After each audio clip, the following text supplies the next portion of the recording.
importante para ele. Tanto que tem alguns que também e se autobalançam, né? É esse movimento de ir e vir que também dá a sensação de continuidade para ele.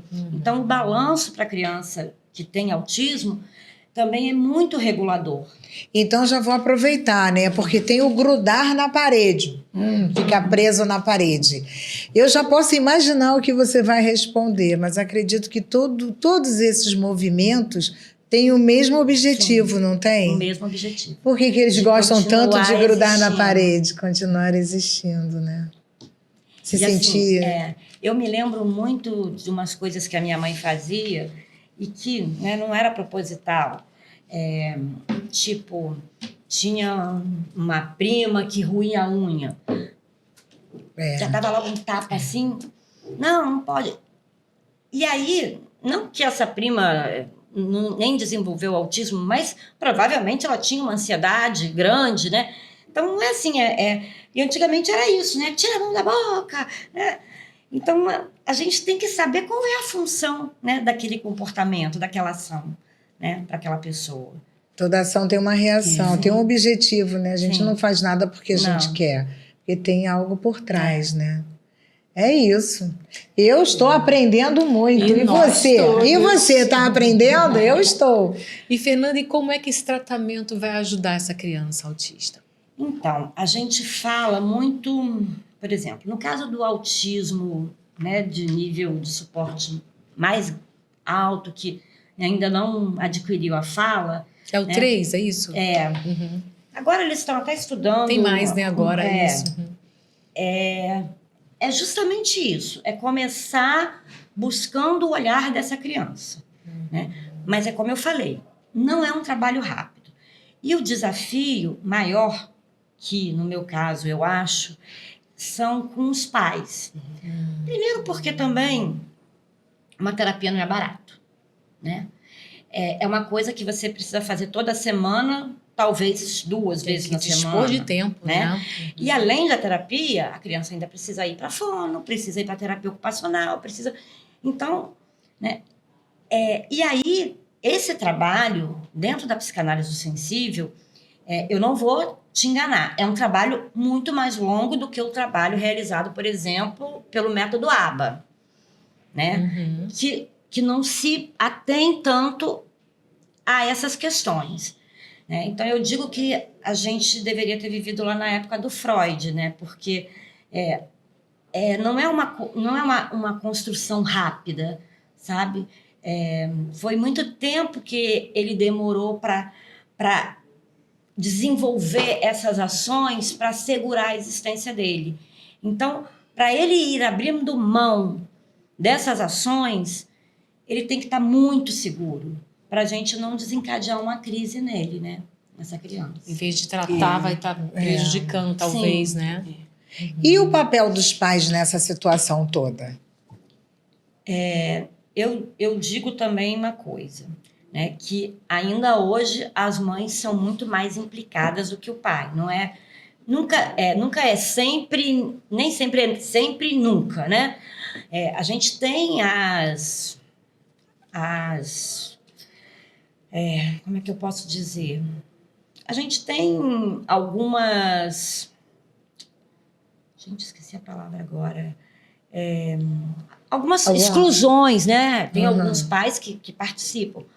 Mas a grande maioria são as mães que acompanham, são as mães que percebem, né? São as mães que correm atrás, né? Muitas vezes o pai... Não, isso daí não é nada não, isso é coisa da sua cabeça, né?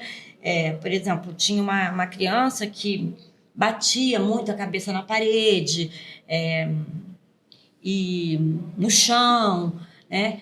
E a mãe falava que já falava isso com o pai, e o pai falava que não, deixa eu bater que uma hora que doer ela vai parar, né? Então, assim, essa objetividade masculina, né, ela também mascara muito, porque eles acham que uma hora vai bater, vai doer e vai parar. Será que passa pela aceitação, né, também, sim, né, Fernanda? Isso eu acho que é o maior empecilho do tratamento, porque às vezes os pais não aceitam muito, né? E eu entendo isso, porque eu acho que qualquer condição, né, causa. Eu sou mãe também, né? E isso causa uma angústia, né? Quando seu filho está com alguma questão, né? Por exemplo, a minha filha, com crise de ansiedade, né? Você já fica, calma, vamos ver o que a gente vai fazer, né? Respira, o que te levou quais outros momentos você passou por isso, né? Mas a gente fica sempre se perguntando, será que eu fiz alguma coisa errada, né? Volta aquela culpa lá do início, né? Então, os pais de crianças autistas também vivem um luto, né? Porque a gente idealiza, né? A gente idealiza um filho mais funcional, né? E hoje em dia, a gente está vendo que, por exemplo, não é só o autista, TDAH, e aí existe muita briga nos diagnósticos, né? Porque tem alguns sintomas muito parecidos, bem parecidos. Então, por exemplo, já aconteceu de vir paciente com diagnóstico de TDAH e autismo, né? Pode acontecer? Pode. Entre 4 pacientes TDAH, um vai ter a comorbidade do autismo, né? Mas existe muito essa confusão, né? E os pais em aceitar aquilo, né? Às vezes, não, mas não é autista, ele só tem, né? Porque também ainda está muito intrínseco na gente aquele autista lá, né? Que não se comunicava, que ficava só preso dentro de um quarto, né? E aí, quando criou-se esse espectro, né? Que deu deu essa abertura. Essa abertura. Ainda sobre filho. Pode falar. Não, só ia falar dos pais.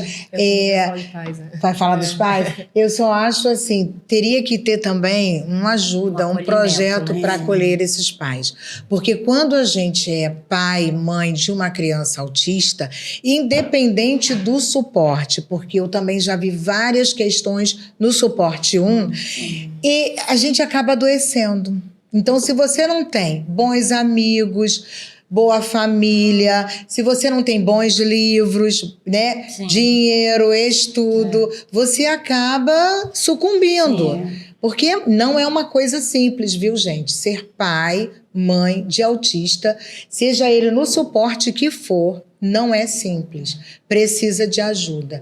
Então, a gente sempre pede, você que está perto de alguém, de alguma mãe, algum pai, dá um acolhimento, dá um abraço, convida para um café, escuta o que a mãe quer contar, quer falar, porque ela